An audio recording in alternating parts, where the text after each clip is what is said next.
The festive spirit of Christmas Eve 1945 was shattered in Fayetteville, West Virginia. The Sodder family home, a two-story house nestled in the Appalachian foothills, became an inferno. George and Jenny Sodder, along with 5 of their 10 children, escaped the flames. 5 others, however, were never seen again. The missing children were Morris, 14, Martha, 12, Louis, 9, Jenny, 8, and Betty, 5. The fire, which erupted after midnight, quickly engulfed the house. George Sodder's desperate attempts to rescue his trapped children proved futile. Ladders were missing. His coal truck, which usually started easily, refused to turn over. Firefighters, delayed by the late hour and holiday festivities, arrived to find the house reduced to ashes. The fire's intensity and speed were horrifying. Even more unsettling was the lack of any sign of the missing children. The Sodders were devastated. Their grief was compounded by a chilling question: what had become of their children? The fire marshal's verdict, that the children had perished in the blaze, offered little solace. The Sodders, however, refused to believe it. Their nightmare was just beginning. The official explanation was that the fire had been caused by faulty wiring. The intense heat, authorities claimed, had incinerated the children's bodies, leaving no trace behind. But the Sodders and many in the community found this difficult to accept. Human bones, they argued, are notoriously resilient. They do not simply vanish in a fire, even a hot one.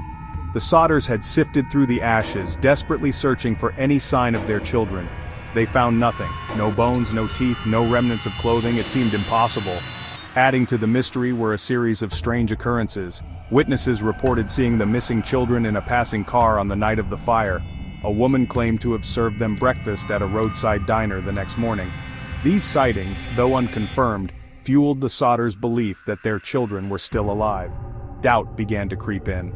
The lack of bodies, the unsettling eyewitness accounts, and a growing suspicion that the fire might have been deliberately set, all pointed towards a more sinister possibility.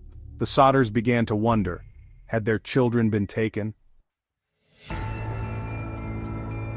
Jenny Sodder, the children's mother, clung to the belief that her children were alive. She was haunted by nightmares and plagued by a feeling that something was terribly wrong.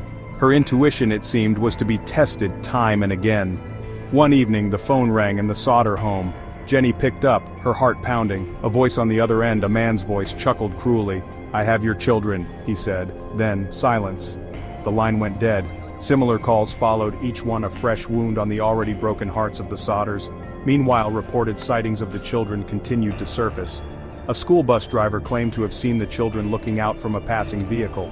A woman working at a hotel in Charleston, West Virginia, swore she had seen the children with 2 men and 2 women, speaking in hushed, foreign-sounding tones. The Sodders investigated each lead, each shred of hope, but to no avail. The authorities, however, remained unconvinced. They dismissed the sightings as cases of mistaken identity, the phone calls as cruel pranks. The Sodders, though, refused to give up hope. They knew in their hearts that their children were out there, somewhere. As the Sodders dug deeper, they unearthed a series of unsettling discrepancies in the initial investigation. The fire marshal, it turned out, had concluded that the fire was caused by faulty wiring, without ever actually finding any evidence of such.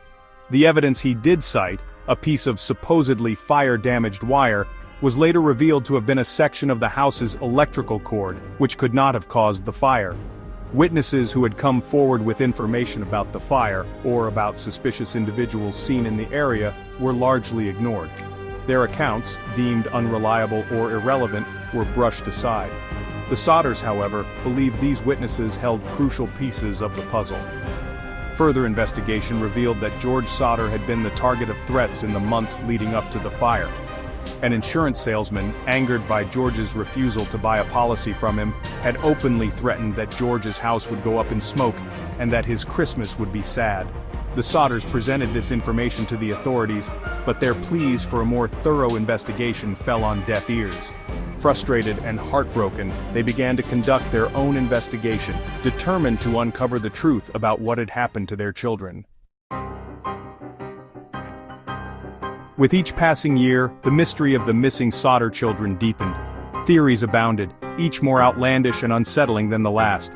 Some whispered that the children had been kidnapped, perhaps by a shadowy organization involved in child trafficking. Others pointed to the threats against George, speculating that the fire was an act of revenge, the children taken as collateral damage. One particularly persistent theory linked the fire to the Italian mafia, which had a presence in the area. George Sodder, an Italian immigrant, had been openly critical of Mussolini's fascist regime. Had his outspoken views made him a target? Had the mafia orchestrated the fire as retribution, kidnapping the children as a warning? Another theory suggested that the children had been taken by someone known to the family, perhaps someone seeking revenge for a perceived slight or harboring a dark secret. This theory, while unsettling, seemed to hold some weight, given the seemingly deliberate nature of the fire and the fact that the children had vanished without a trace. Despite the lack of concrete evidence, the Sodders clung to the hope that their children were alive. They spent their life savings on billboards, private investigators, and countless dead-end leads, driven by an unwavering belief that they would one day be reunited with their lost children. In the late 1960s, a glimmer of hope emerged from a most unexpected source. Jenny Sodder received a mysterious envelope in the mail. Inside, she found a photograph. Her hands trembled as she held it up to the light. The photo, slightly faded and grainy, showed a young man in his early 20s. He had the same dark hair, the same piercing eyes as her missing son, Louis. On the back of the photo, scrawled in hurried handwriting, was a single line, Louis Sodder. I love brother Frankie. Allele boys. A 90132 or 35. The Sodders were both elated and terrified. Could this be their Louis all grown up? Who had sent the photo and what did the cryptic message mean? They hired a private investigator to track down the sender, but the trail ran cold.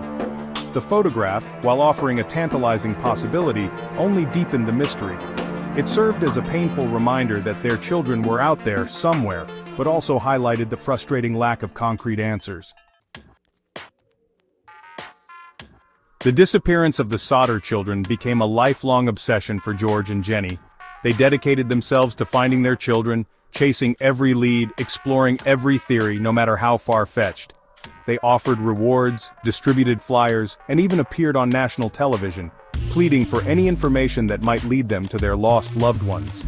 Years turned into decades, but the Sodders never lost hope. They clung to the belief that their children were alive, somewhere out there, unaware of the desperate search for them.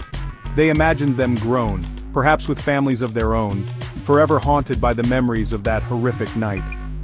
Their unwavering dedication touched the hearts of people across the country. The case of the missing Sodder children became one of the most baffling, unsolved mysteries in American history. A chilling reminder that even in the most seemingly idyllic of settings, darkness can lurk. Despite the passage of time, the mystery of the Sodder children remains unsolved. No trace of the children was ever found, no definitive evidence ever surfaced to explain their disappearance. The official explanation, that they perished in the fire, remains unconvincing, riddled with inconsistencies and unanswered questions. What caused the fire to ignite so quickly and burn so fiercely? Why were no remains ever found, even though human bones are known to withstand intense heat? Who made the threatening phone calls, and what did they know? Who sent the photograph of the young man who bore such a striking resemblance to Louis Sodder? These questions, and countless others, continue to haunt investigators and amateur sleuths alike. The case of the missing Sodder children stands as a stark reminder of the limits of human knowledge, of the enduring power of hope and despair, and of the chilling possibility that some mysteries may never be solved. The disappearance of the Sodder children continues to captivate and confound. It is a story that speaks to our deepest fears, our primal need to protect our loved ones, and the enduring strength of the human spirit in the face of unimaginable loss. It is a story that begs to be told and retold, each retelling adding another layer of intrigue and speculation. Did the Sodder children perish in the fire, their bodies somehow consumed by the flames? Were they kidnapped, spirited away into the night by individuals unknown? Or did they perhaps escape the blaze only to be lost or vanish intentionally, their true fates forever shrouded in mystery? We are left to ponder these questions, to sift through the scant evidence, to weigh the various theories, and to draw our own conclusions. The truth, like the missing Sodder children, remains elusive, lost somewhere in the mists of time and memory. The case, officially closed but forever open in the hearts and minds of those who remember, stands as a chilling testament to the enduring power of the unknown.